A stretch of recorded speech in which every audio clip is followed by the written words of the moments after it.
All righty, welcome back to the Banter Ball podcast here on we're going to post this on a Tuesday morning, but this is Corey as always with Kyle and Brennan as always, and today, special guest, media professional, podcast host, author, Rob Adler is here. Hey, let's go. Rob.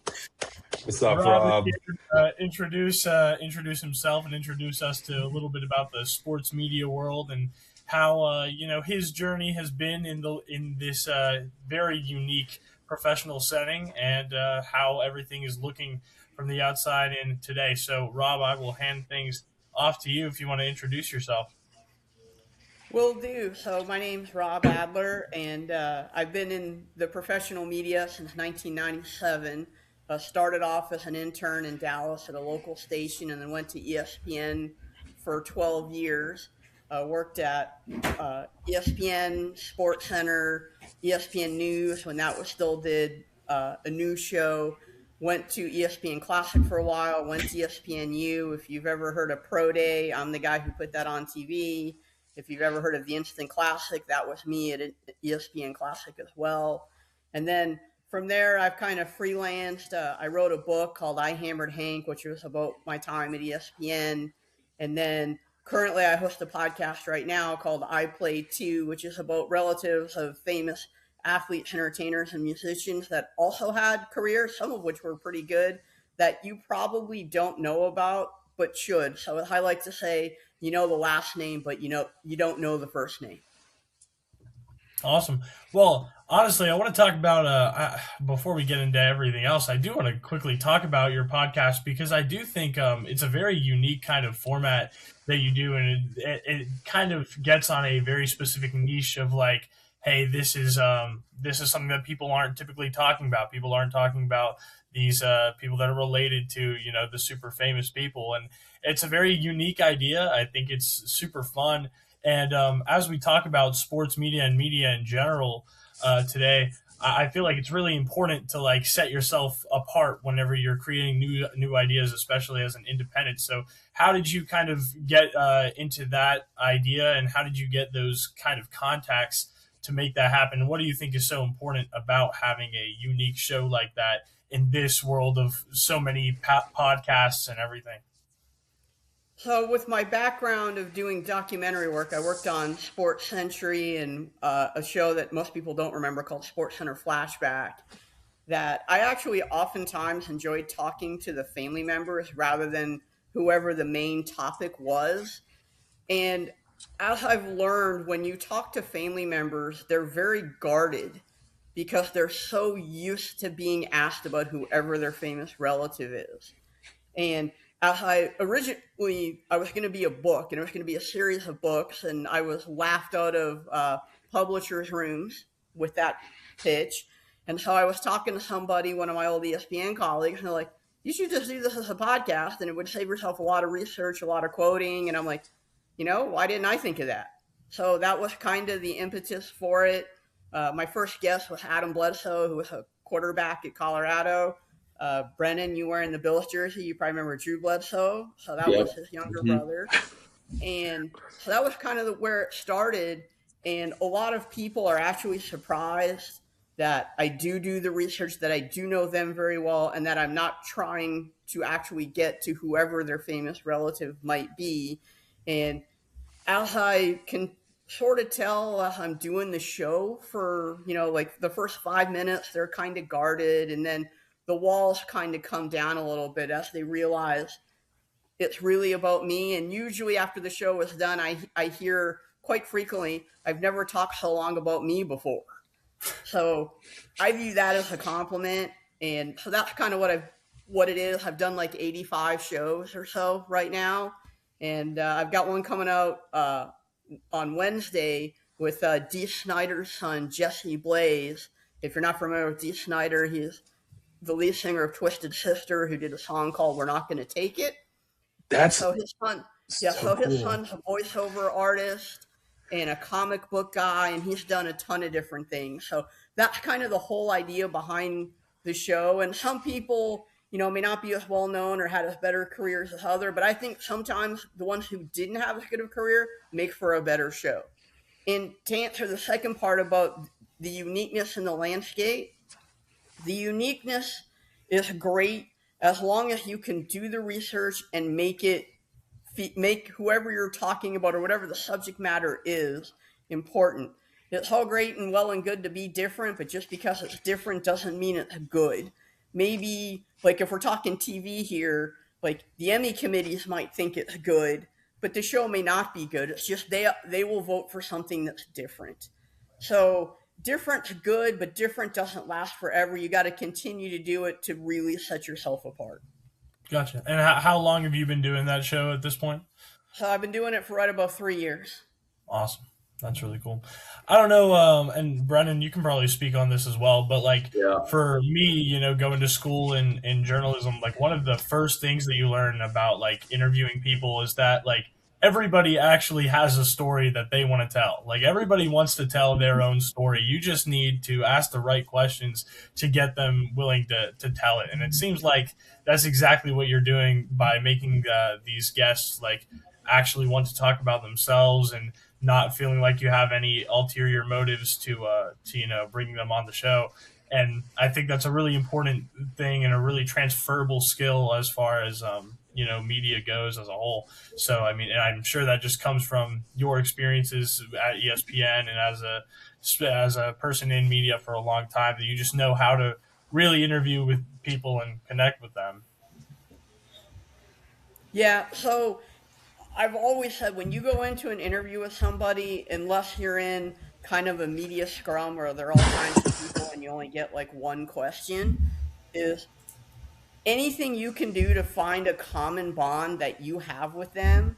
Like, it could be, where you grew up, a favorite athlete, somebody that, you both know. Anything you can kind of do to break down the walls to make them feel comfortable, then all of a sudden their antennae go down and they go, okay, I can trust him or her, whoever's doing the interview. And then those stories will almost come out. You may not even have to ask about them. They might just volunteer them. It's awesome. And I mean, that's exactly what we've learned is like, hey, like once you build that little bit of a rapport, they will start bringing up things that you never were expecting that could have even been there, that you would have never thought to ask. Sorry to talk over you there. 100%. I can tell you every single show I've done, somebody has said something I had no clue about.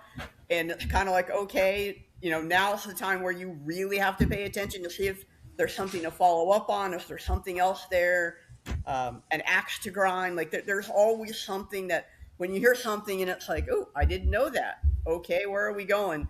And a lot of my shows are done all of my shows are done audio only, but a lot of them are taped audio only. So if they say something I don't know, every once in a while I can use the old Google machine to kind of get me familiar with something if I need to. Yeah.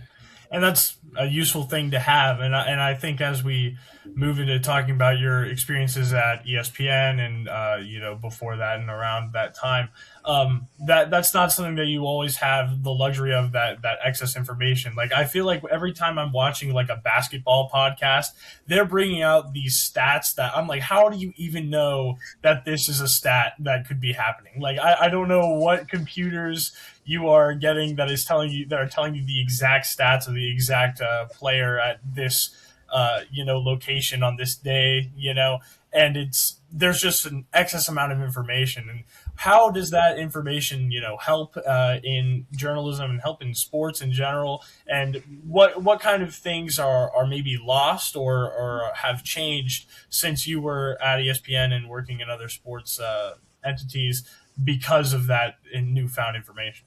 Well, I'm going to group all of this under analytics when it comes to sports. And I am not a huge analytics guy. Like, my belief is character and the eye test. When it comes to, like, if we're talking, like, on the field stuff, like, character and the eye test will carry you further than analytics. Because numbers, you can kind of skew them however you want. And you have, like, most people know a lot of sports bureaus, the head research, but like at ESPN, they have an entire department dedicated to research where they have people looking up these numbers and trends. And there are all these different places that people will go to look up whether we're talking salaries, spin rate, you know, revolutions on a football, whatever we're talking about. And if whether you're a media person, an athlete, a coach, you got to decide which numbers matter to you, which ones matter and which ones don't. And how do you use that number, and how can somebody explain it to you in a way that a person will understand it? So it's great to have all the data, but the data can be mind numbing and it can be paralysis by analysis. So I think that's been a huge change in terms of how we cover sports, not just in terms of, let's say, a Sports Center show, but sports betting. You can bet on all that stuff. So that changes everything. So now you can decide somebody, whatever we're talking about, it affects everything. Sports betting, it used to be over under, somebody would have 300 yards, whatever. And now you have all these different things you can bet on by pitch, by play. If we're talking basketball, by, by shot. And that really does change how not only sports is covered, but in a weird way, also how games are played. Because if you don't think players don't know a lot of those stats, and that may change how they play, well, they do. And that affects everything across the board. Yeah, I mean, it's like just going off of that. I mean, you can bet on like points in a certain quarter or half nowadays. I mean, it's just the amount you can bet on is unreal. You kind of touched on it, but we got to get how it affects sports, like players, media, like that kind. I mean, we have seen a bunch of gambling like scandals come out, like just in the NBA this past year. How do you think it's really affected the media industry, though, if at all? Like just the evolution of sports gambling? Well, I think one with the sponsorship. Hmm. So, sports media is looking for money. So it's another avenue to get money and another revenue stream. So I think from that side of the coin, it's great for the sports media industry because you now have another revenue stream. I think the flip side is you have a major conflict of interest between journalism, which is just reporting the Right. story, and then having shows that literally talk about the analytics, or you have somebody, doing a bad beat on a show, and it's like, well, like you really shouldn't be talking about that because there are a lot of people who don't know what a bad beat is, and all of a sudden they're going to go look at it, go figure it out, stuff like that. And so you have the betting side has really changed the way I think people view sports. Like it's changed fantasy sports. It's changed the way people watch the game. And I think there's a fine line that sports has to walk there because, and there's been a history for over a century with sports and gambling. The closer they get, the more trouble that arises. And we could take a look at the NBA scandal where the guy got banned for life and is now going to the startup league. I believe there's some startup league he's going to. So that startup league now immediately has a credibility problem because you're now taking somebody who was a known associate reportedly of a gambler, and now all of a sudden you have to sell to your sponsors, you have to sell to your fans that your league is going to be legit. Yeah, I think in general, like talking about sports gambling, I think the biggest thing is those sponsorships that you were talking about and the conflict of interest that comes with that. And when you talk about like how it changes how people view sports, how does it change, how you view like sports networks as well? Like how like I mean as a person who's worked at ESPN, how do you think that network has kind of changed, and like how do you think it is going to continue to evolve with them being so involved in different sports betting sites? And it's a thing that they have to be, involved in order to keep making money. But like, how does it change the experience, in terms of, like you said, credibility and what you're actually watching when you're seeing those networks? So when I was there, you were not allowed to even mention really sports betting. Like you could, but you had to be careful. And there were rules when I first got there that you could not bet on sports. That has changed, but because of the journalism side of things. But journalism, and this isn't a statement just about sports, but in general, isn't really there as much anymore because it's become more about access than the story. So you can only report so much before a team or whatever says we're not giving you access. But back to the question, I think sports betting to me, like the way networks do it, whether we're talking FS1, ESPN, whatever, I think I think it depends on who is watching the show. Like if there's somebody who is a big sports bettor who's watching the show, they're going to want that information and they're not really going to worry about the journalism side of things or the credibility side. If it's somebody like me who really doesn't watch a lot of the gambling shows because it doesn't interest me, I'm not a sports gambler. But if I do watch it, I'm going to say, well, now they're talking about the gambling. Are the people involved doing it? Why are they talking about this particular game? Has there been a run on that game where there's been a bunch of bets on one side or the other? And I just think that for the health of the sports media, I don't think it's very good. But I know that I'm what's considered old school, and I know my viewpoint is in the minority these days about how a lot of the sports media view sports betting. Kyle, you wanna jump in? I know how much you feel about sports betting. Yeah, I'm a big proponent of sports betting in general. Like even particularly because of how like localized it has become among not only just the sports organizations like ESPN and stuff like that, but also just like I know this isn't particularly connected to what you were talking about, but like I don't know, I feel like I always say like, oh, it's the official draft sports book of the NHL or the NBA, or I'm like, then how are we willing to like kind of connect these players? Because you mentioned it. Is it Kevin Porter? I think is the guy who had the lifetime ban from the NBA. Is that right? I think it was Jonte Porter. I think it was Jonte. Yeah.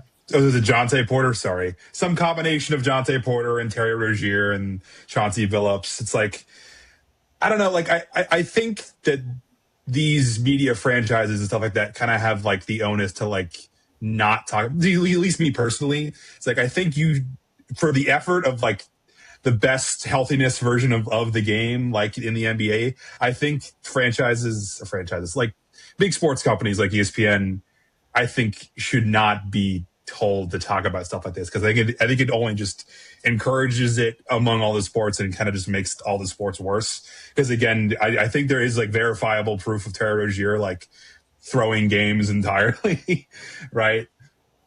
But the thing, athletes gambling in sports is not anything new. I mean, you could go back to Joe Jackson.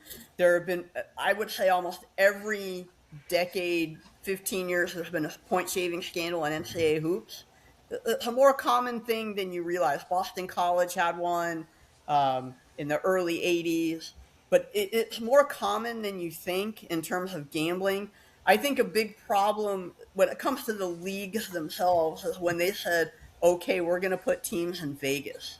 When you start saying you're going to put teams in Vegas, because now players are going to come in, for road games, forget the home teams that are there, but the road games, and they're going to want to go have fun and they're going to want to go do stuff. And all of a sudden you get problems. Like, to me, that's where you cross the line as a league going, okay, if we're saying we're not going to do gambling, you can't put a team in Vegas where everybody knows when you go to Vegas, what do? You go to the casino. Go to the martini bar. It literally happened this year with CeeDee Lamb and George Pickens and the Cowboys. They got benched in that first quarter because they were out way too late at the casino one night. So it's already starting to become a problem. Again, I'm kind of with Kyle on this. For as much as they promote gambling and don't allow or as much as they don't let their players gamble, and this goes for every sport too. In baseball, I mean, that's like the ultimate sin is you're done for life over there. But it's just kind of crazy how they don't let these players do it, and for good reason. But then you go out and you like just promote it. They have shows. It's really interesting to me how that works. Well, I mean, again, as we've kind of stated, it comes back to money. Yeah. So if they don't do it, then you don't get the ratings, you don't get the sponsor money, you don't get all that stuff.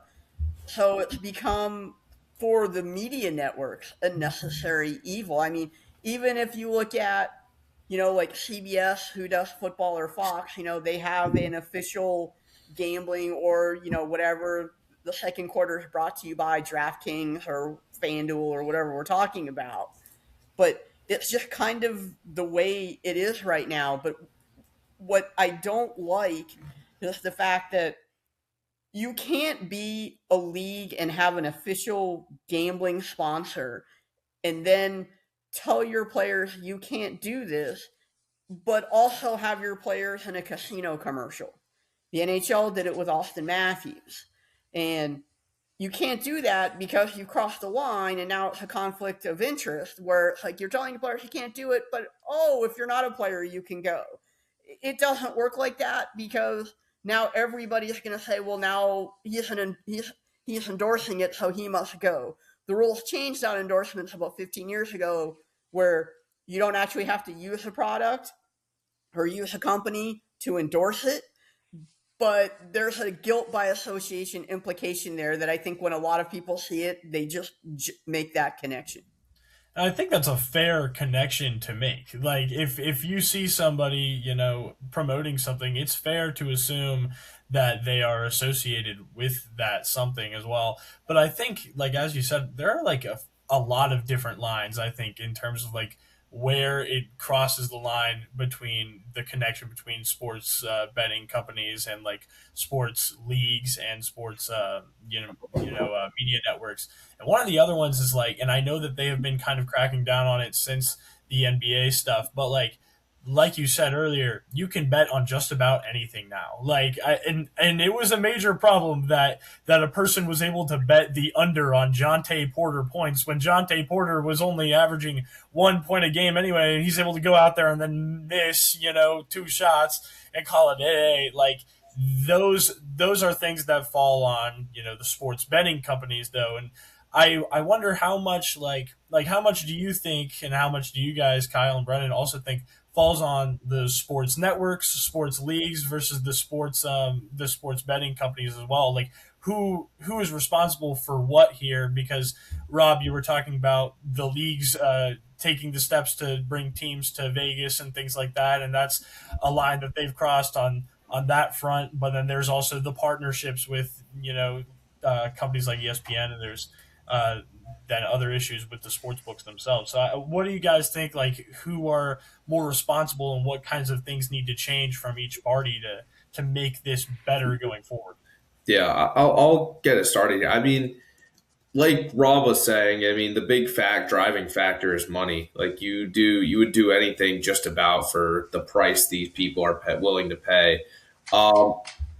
Just getting, and I really like what he said with the players getting involved. That's definitely where a line is drawn with that. Like, you shouldn't have these athletes in gambling commercials when they're not allowed to do it themselves. And I think DraftKings did a really good job of realizing that, because now I believe there's big guys, Kevin Hart, if I'm not mistaken, which is pretty cool. I'm a big Kevin Hart guy. I like it. So it's just, I never want to see Kevin Hart in anything ever again. I'll tell you that much. He's in everything. I don't care what he's from. Yeah. It doesn't matter. But whatever it is, I mean, I really like that. And again, I think people like us are starting to realize that it's really hypocritical, and some of these companies are starting to adjust. So I think it's kind of going that way, in a positive direction. But Corey, to piggyback off your question with Rob, and talking about betting on anything, I think the big driving factor behind this nowadays are these new apps like Kalshi that are coming up, and you can bet on sports with those, but you can even go as far as to bet on what a broadcaster is going to say in a game. Like, just that's the level that we've gotten to. And I'm kind of curious, when you're done answering Corey's question here, is like, do you think these apps like Kalshi, and I'm blanking on the other big one right now, but do you think that's going to have an even bigger impact on the gambling and sports world, even though they're not really considered like a sports betting platform? Well, my feeling is, if the leagues really wanted to get involved, they would tell all of these platforms this is what you can bet on and nothing else. Like, Mhm. so if we're talking, Cooper Flag and how many points he's going to get, or maybe, how many turnovers he's going to have, okay, fine. But if we're talking, the 13th guy off the bench, no, you can't do that. Like, it's on the leagues to say, okay, this is what it is. Like, for example, there was a big brouhaha with the Toronto Maple Leafs a couple of weeks ago when they didn't defend Austin Matthews getting injured. And 5 seconds into the rematch between the Leafs and the Ducks, there was a fight. And you could bet on, and there was betting on who was going to take the fight for the Leafs against Radko Gudas. There was an actual betting. You had 18 guys you could have bet on, and the league has to go, no, you can't do that. Like, we're not going to allow this stuff. If the leagues wanted to crack down and tell these betting companies this is what you can and can't do, the betting companies would listen. But the leagues know, because it's about getting noticed and awareness and all that stuff, that the more you bet on, the more the people are paying attention to your league. So that's the way they're looking at it, is there's no such thing as bad publicity. And it gets people who may not be huge fans, all of a sudden, now they're watching a game to hear what a commentator may or may not say, and when they say it, and they can bet on it. Well, that brings in a non-sports fan to watch a sports game, and all of a sudden now you get those extra set of eyeballs. Sure. Yeah. I mean, Kyle, do you have anything to add before we move on to other things? Sure. Yeah. Obviously, Rob brought up just the fact that like sports are now just inhibiting Las Vegas now because, they got the Raiders, they got the Knights. They're going to get the Athletics soon, and they're almost certainly going to get an NBA team here. So they're going to get all four and big four sports teams in North America soon here. And at this point, we're kind of just discussing the philosophical idea between gambling and not. I mean, we are. It's like, is it against the laws of the country right now? No, because California technically isn't it's like a predictive market. Yeah, technically like not gambling. Mhm. Yeah, I do think it is just of the onus of these sports teams. I think Rob got the nail, whatever the euphemism I want to use is. He got it spot on, because like I really doubt that any other sports franchise, sports organization would be willing to like just evade. Is this morally a good thing that it's happening? No, but it's also like it's spreading the awareness of the game, and some other companies are making money hand over fist for it. So like it is kind of a shame, and like that's from what I've seen of people who are not fans of ESPN now in its current state compared to like 15 or 10 or 20 years ago. Like that is kind of the big thing. That is, at least for me. I still try to watch it every so often because I like some of the guys on there. But yeah, like just the complete like lockstep that they have with gambling is, I think, kind of a big issue. Not only just for like, sorry, go ahead. Can I follow up on something real quick? So, Sure. You mentioned that, Vegas getting an NBA team. Well, the Adelsons, who own the Mavericks, so when they bought them in 2023, they were kind of promised that Texas was going to pass a gambling law so they could build a casino and an arena together. Well, the governor, who the Adelsons gave a ton of money to, decided not to sign it when he had the opportunity.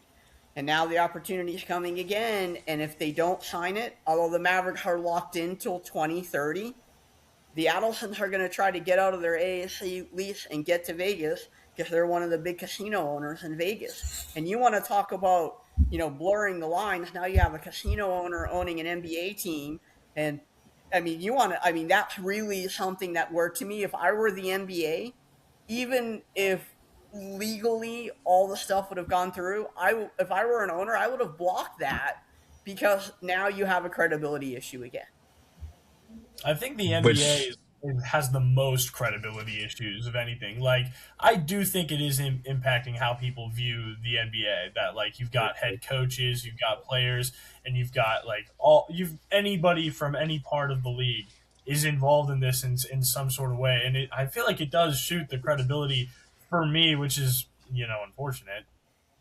Yeah, no, I feel the same way. It's like you hear about it, and Granted, I don't think other leagues have had something on this scale in a while. So maybe that's the reason, like part of the reasoning why the NBA is getting a lot of heat for this. But 100%, I mean, it just feels like the NBA was doing such a good job with the ratings trajectory these last couple of years, like kind of getting back into it after it was peak in the 2010s, especially with Corey and Kyle, our generation, and then it kind of just like took a little decline. But then last year, and granted, I am a Pacers fan, so maybe it was kind of this, and maybe you didn't feel the same way, but it kind of like felt like the NBA was back on the rise again, like last 2 or 3 years. So this, I feel like it definitely did hurt and sting the trajectory the NBA was going on.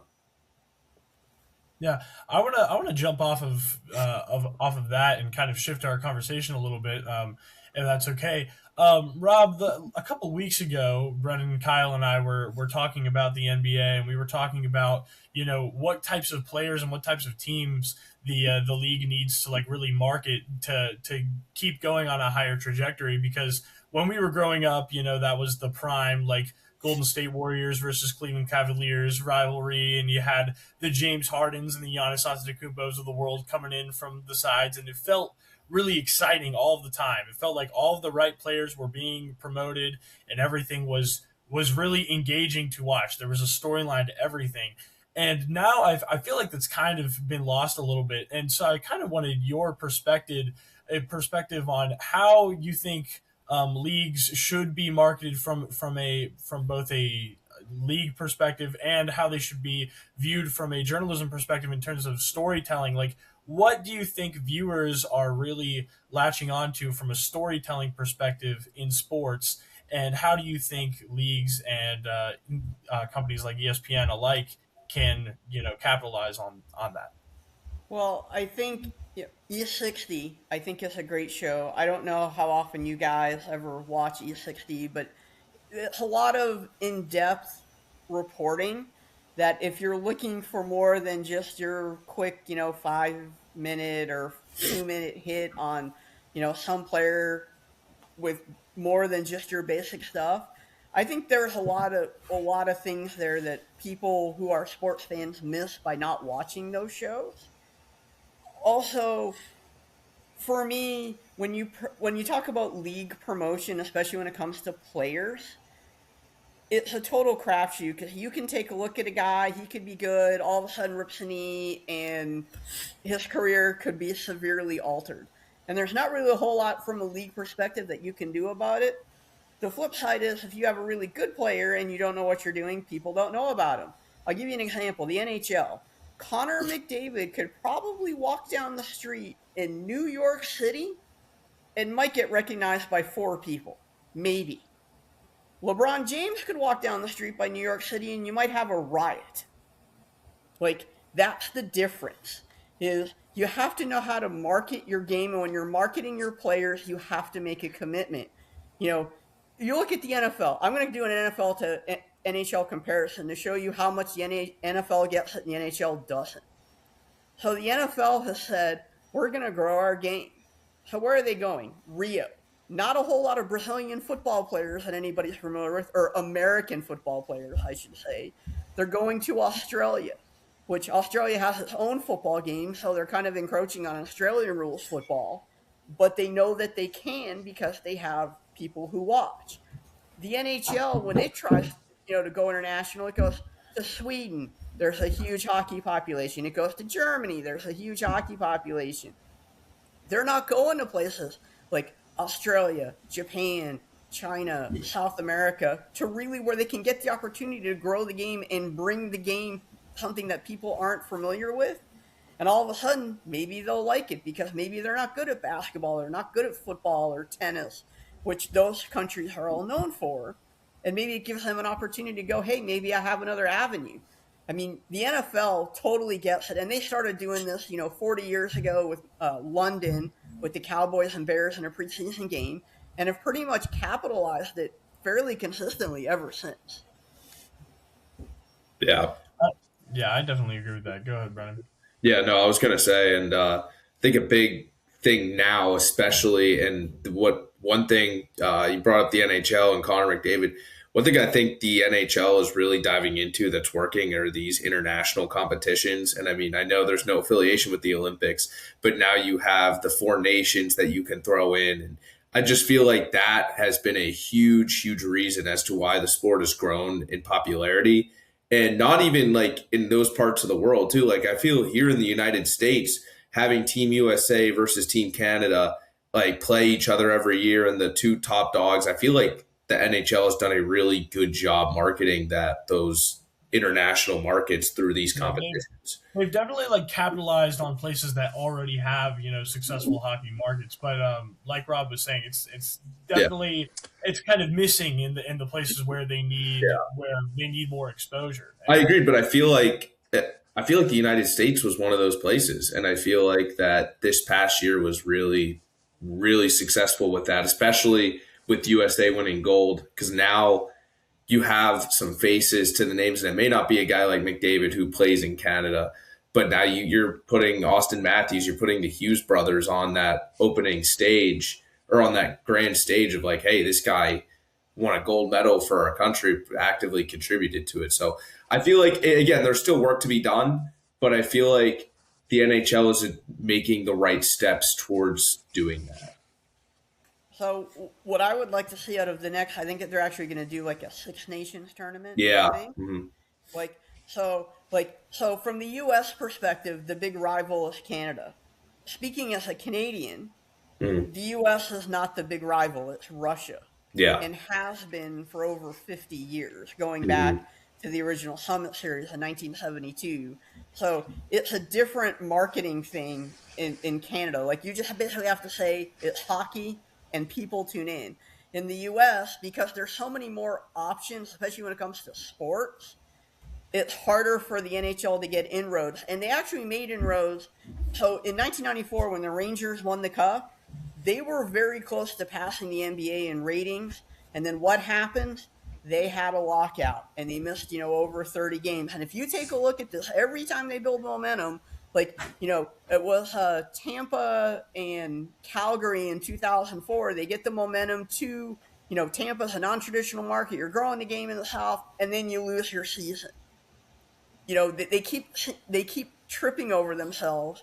And to me, that's a leadership issue because it's the same leader that's been involved with all of these.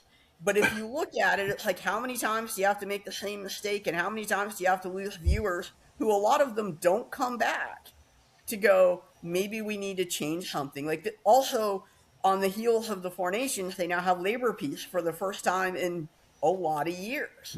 And now they can capitalize on that. They can capitalize on the Olympics. And if you're going to go have a game, go play a game in Montana. Go play a game in Oregon. Go play a game in New Mexico. Heck, go play a game in Arizona who lost their team, but say, hey, we still believe in you. We're trying to get people back here. Do something in a market that doesn't have a team. In the late 80s and 90s, when the NHL played 84 games like they're going to next year, they played a couple of regular season games in places like Indianapolis, Kansas City, stuff like that, where you expose people to the game and they go, okay, and maybe all of a sudden you get a market rather than going back to Atlanta where it didn't work, Houston where they've had minor league teams and a WHA team that didn't work. You get a different market. Maybe you end up with Boise or Portland or something else that you wouldn't expect, or even in Oklahoma City. Yeah, I definitely see that, and I think people don't realize the effect of like just exposure can do on the growth of a sport in terms of playing, in terms of viewing. Like I remember like very weird anecdote that I remember from my life. Whenever I was like maybe 7 years old, I was on a trip with my sister and my family because she was playing hockey and she was at like a hockey tournament, and we were outside of like a hotel, and this kid was tossing a lacrosse ball with somebody else. He was playing lacrosse, and none of us had ever seen a lacrosse stick in our life. We were very confused as to what was happening, and we asked him, what's going on, what's happening? And and this was like maybe a 15-year-old to 17-year-old kid. Over the next like 5 to 10 years, the way that I saw like collegiate lacrosse grow, and simply because people are seeing kids like themselves playing that sport, it suddenly has become more popular. It's one, and it's obviously it's not at a insane rate now, but like whenever I was younger, they were trying to do a couple of different things with professional leagues. They're still doing what they can. There were some deals with New Balance between professional lacrosse players and stuff, and as NIL is coming with the collegiate landscape, lacrosse is not completely forgotten. So it's like if you expose hockey and these other sports to people that don't know before, then it does actually work. It does do something. And I wonder what your guys' perspective is on like the relationship between the growth of playing a sport and the relationship between playing a sport and that growth and the viewership and the interest in terms of a market share. So, one quick thing on lacrosse is in Canada and probably Western New York and maybe nowhere else, a lot of hockey players play box lacrosse, which is indoor lacrosse, growing up, because there are a lot of similar skills that translate into hockey. And like the greatest box lacrosse player ever is named John Tavares, who's the uncle of John Tavares in the NHL. And going to the thing about your exposure, when I was a kid and I was 10, the NHL came to Dallas, and it was Edmonton versus Philly with Gretzky. And it took 7 years for the NHL to get to Dallas, but that initial exposure all of a sudden started growing the market. People kept talking about it. Even now, people were like, hey, Gretzky played here with Edmonton. It's like, oh, really? And you have the opportunity where you see something, and any kid, like you see something, it's something different, and you think it's cool, you're going to want to try it, whether it's sports or otherwise. Is there a certain city outside of Arizona, because they have very, very passionate fans and hockey is a huge thing down there? Do you think there's a certain city the NHL should target? So I think there are a couple that they would consider targeting. I don't know if they would actually do it. I think one is Boise. Boise is the number one market growing in America in terms of people moving there. There's no sports team there. It's Boise State football. Occasionally their college basketball team is good, and not much anything else. Like, go be the first one. There's expendable income in Oklahoma City. Nobody thought the Thunder was going to work. Forget the fact they won a title, which always helps. But that they've been consistently selling out for a while. And to me, those are two markets where you look at and you're like, I could capitalize on this. I'm not necessarily going to be – I might not be the only game in town in the case of Oklahoma City, but I could be in Boise. And I think those are the two places that they should look. I mean, you have your, what I call the hits. Portland, Houston, Atlanta, Orlando, all that kind of stuff.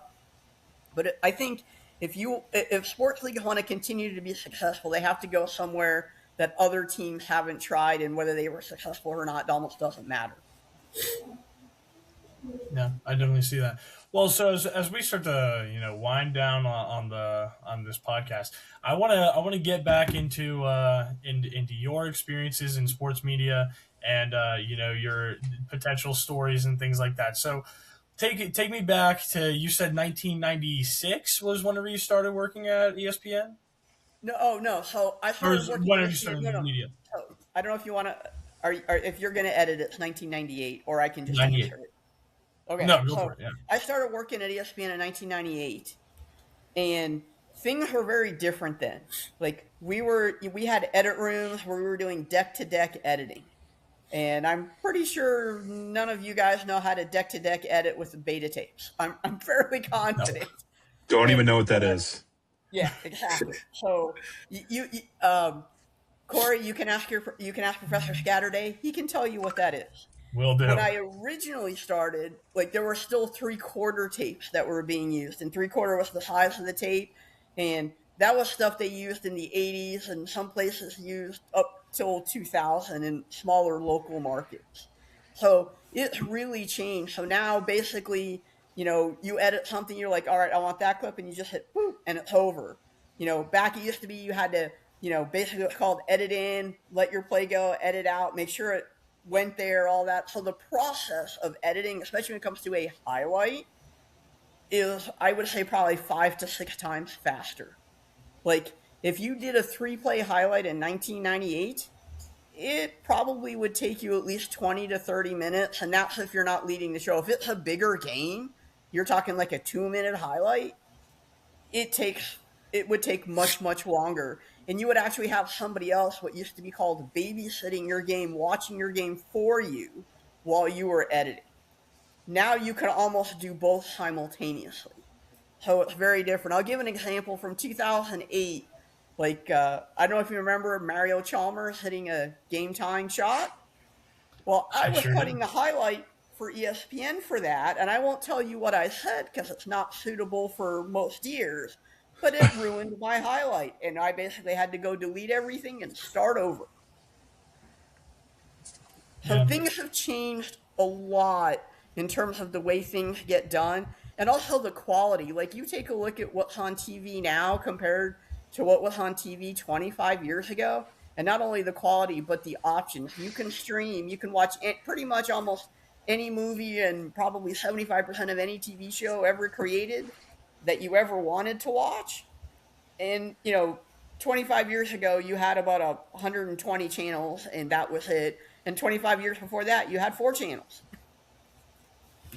Yeah, it definitely changes things entirely. Like streaming and everything, it just completely shifts how it goes. Like whenever you got into ESPN, and were you initially like doing all of that editing specifically? Like, were you brought on for a very specific like part of the editing process? No, no. So basically, my role was, I was called what was a production assistant at the beginning, and so basically I would log the game, and then I would go in with an editor, and I would give an editor a time code, and that's sort of what happens now too.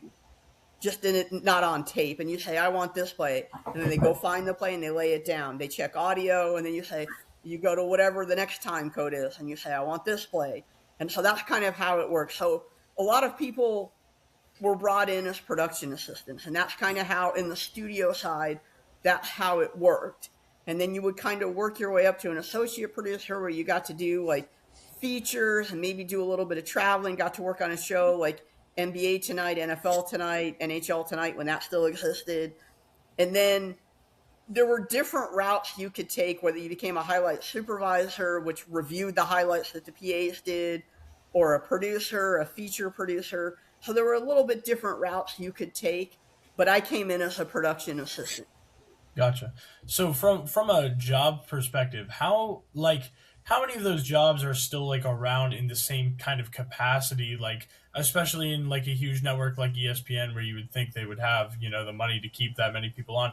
Do they choose to like keep having this many cooks in the kitchen and like a lot of different production assistants, or is it a more of a streamlined process where you're able to copy kind of what the last guy did in a similar format and things like that? So not being there, I can't fully comment, but I would imagine things are at least somewhat similar. The process is quicker. But the thing is, like, so on a college football Saturday in November, right? So you have college football Saturday, you have the NBA starting, uh, you'll have NCAA women's basketball, you'll probably have like, some soccer and all that stuff. So you need people to watch all of those games because you never know what might happen. All of a sudden, some soccer game that nobody cares about all of a sudden has a bicycle kick in overtime for a goal. All of a sudden, that's going to make top plays, right? So somebody had to be watching it. Somebody has to say something to the highlight supervisor. It's got to be communicated to the producer. So a lot of things like that happen. So I would imagine from the production assistant point of view that they still have quite a few, because there are times where you could have 60, 70 games going on at once, and you need 60, 70 sets of eyeballs to watch it. Gotcha. So as you said, obviously you don't work at ESPN anymore. You don't really work. Do you work with any sort of company in like a large like media capacity anymore? These days, I'm more of a freelancer. I do a lot of research stuff, especially when somebody needs something turned around quickly. So it's usually like what's called a outside packager or a third packager for a bigger network. So somebody who might have their own production company who's doing something for ESPN, Big Ten Network, whatever, will say, hey, I need this.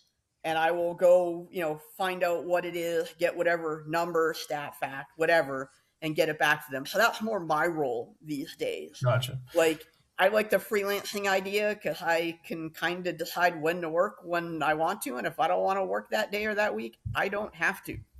Yeah, it's definitely nice and it's flexible. I'm sure there's a little bit for people coming into the industry. I'm sure there's a little bit less security from that standpoint of, I've seen so many different freelance positions, but there's a flexibility to it as well.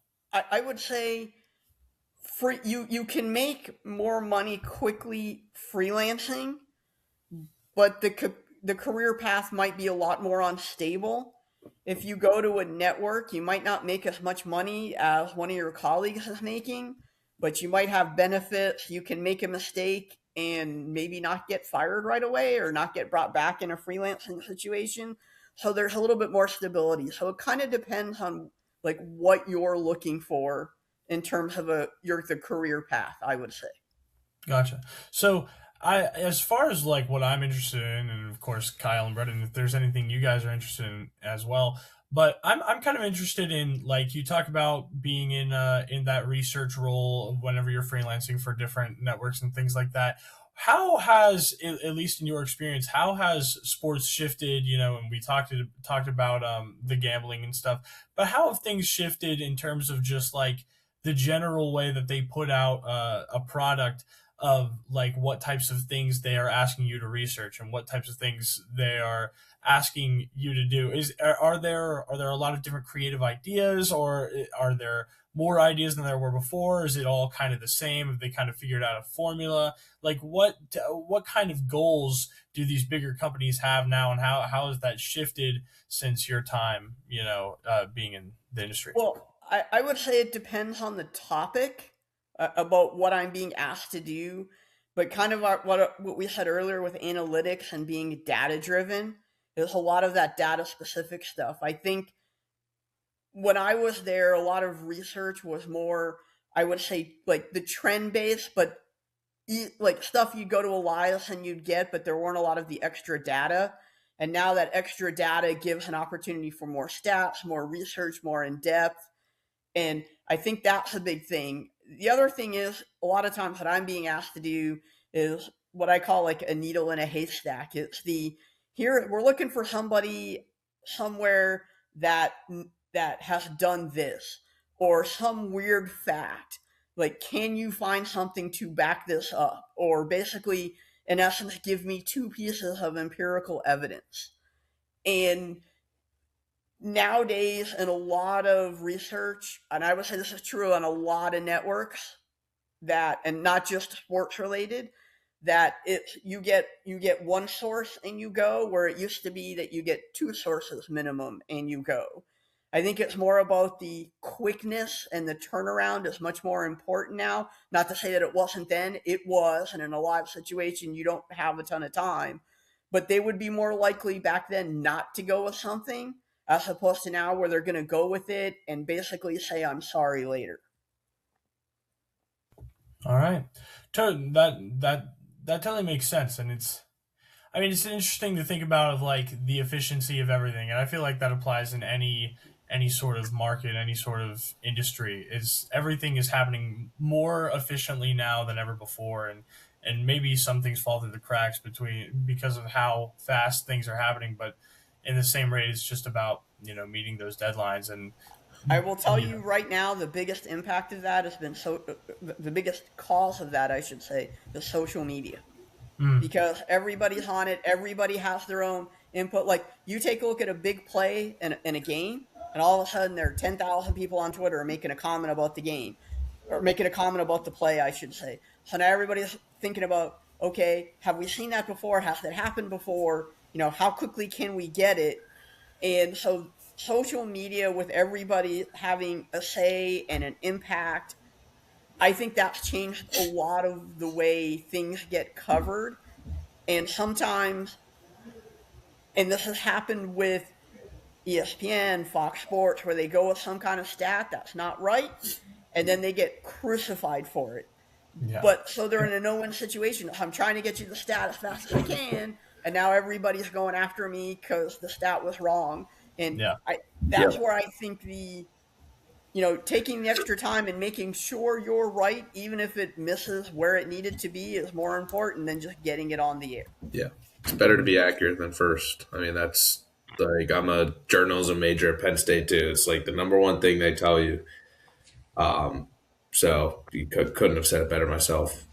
Yeah. All right. Well, hey, we have got almost a whole hour of your time. I really appreciate it. Before we log off here, I do want to hear a Hank Aaron story. I need one, All right. and then we'll let you go. You're free from Banter Ball. So, do you guys know what the Negro Leagues were? Yeah. Okay. So, I had a Negro Leagues reunion in 2000. So, short white kid at the age of 25 walking into a room with all these old African American former players. It was kind of like a record scratch moment, I would say. And Buck O'Neill, who's in the Hall of Fame, is like, "Hey, who let the white boy in? Come over here, you little cracker." And so I go over, and he's like, "Why are you here? What are you doing?" And I made a comment about several of the Sports Century shows we were doing on former Negro Leaguers like Josh Gibson, Oscar Charleston, etc. Some happened, some didn't. And he said, "You tell me whoever you want, and I will get them for you."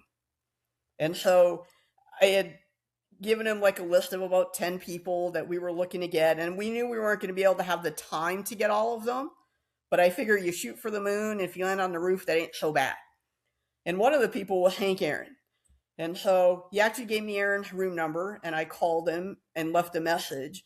And so it was, late in the day, and we were doing interviews the next day. And so we were actually doing an interview with a former football player as an interview, picking it up for another show. And Aaron, who was never really a fan of ESPN and hadn't talked to ESPN for 2 years, so we never thought he was going to show up. So I look at my colleague, I'm like, "Hey, I'm going to go see who else is around to go fill our next slot." And we were in this conference room that was like, 50-pound oak doors where you got to throw your whole body behind it, and open the door, and there's like, wham! And I'm like, what the heck was that? And I look around the door, and I hit Hank Aaron in the head with a door. And I'm like, oh, blank. I didn't say blank, but we'll say blank here. And you heard it on the camera interview. Like, "Mr. Aaron, I am so sorry. I apologize. I didn't know you were there. Please forgive me." And of course, what running through my head is, oh, that's not a race crime, hitting Hank Aaron with a door at a Negro Leagues reunion. And the other thought that went through my head was, I'm going to get fired over losing Hank Aaron in an interview with him. So he comes in, we kind of help him sit down, because if it were today's parlance, it would have been concussion protocol. Like, unfortunately, I really hit him pretty good. And I run to go get like a makeshift ice pack with like a towel and a bag, a ton of ice, come back in, and I get a great get out of jail free card. The guy we were interviewing, his idol was Hank Aaron, to the point that the guy couldn't talk to him, and his wife was speaking on his behalf. And so, like, I hand over the ice pack again, apologize profusely. And after about 10 minutes, he says, "I'm going to be back at 1:30." And I have heard that numerous times already at that point and went, yeah, right, whatever. So fast forward a couple hours, I'm on the phone with my boss getting questions for a couple other guys. And I say, "Hey, I got to go. I got an interview at 1:30. It's like 1:28. And I run back to the conference room at 1:31, and there's Hank Aaron in the chair waiting to be interviewed, and answered every single question I had. It was a 32-minute interview. Wow. 32 minutes. That's awesome. Yeah. He That's really cool. told this great story where he and Stan Musial, for folks listening who don't know who that is, great St. Louis Cardinals player, Hall of Famer, were on a goodwill mission to Vietnam together, and they came under attack and had to spend a night together in a tent. And Musial had never done that with an African American. Aaron had never done that with a white person. And back then players didn't fraternize like they do now. They kind of hated each other for the most part. So it was kind of an awkward situation. And Aaron mentioned, he said, "You know what?" He said, it turns out we were so similar, we had so much in common, and he said we became great friends after that. It's awesome. That's really cool. That's so cool, yeah. Hey, that story lived up to expectations. I really appreciate it. All right, Rob. Thanks so much for coming on. We will let you go right on time for whatever busy world you have next. But before we log off, where can people find you? Where can people find your podcast and the type of stuff that you are working on? No problem. The podcast, once again, is called I Play 2. It's on Spotify. You can find it on Apple Podcasts, YouTube, Amazon Music, most podcast apps. And you can hit me up on Facebook. You can hit me up on Instagram. My handle's I Play 2. You can hit me up on LinkedIn. Feel free to reach out. And if you have any questions, fire me a DM. I'm always willing to answer pretty quickly. Absolutely. All right, and that's what I did. I just shot him a DM. We made something happen. All right, and you can find the Banter Ball Podcast on YouTube, Spotify, iHeartRadio, Apple Podcasts, TikTok, Twitter, and Instagram. And this is Corey for Kyle and Brennan signing off. We'll see you guys next week. Bye-bye. Bye-bye.